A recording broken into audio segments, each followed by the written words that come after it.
6 tentara Ukraina terekam dijatuhi granat dari drone yang dikendalikan pasukan Rusia. Rekamannya diunggah di Telegram pada Selasa 11 Februari 2025.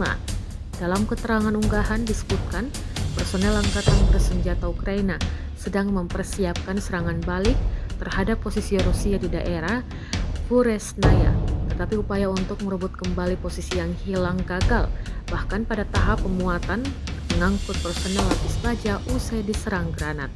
Beberapa orang yang terluka melarikan diri di arah Kupiansk. Rekamannya pun menuai berbagai komentar dari warganet.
Download Tribun X sekarang, menghadirkan lokal menjadi Indonesia.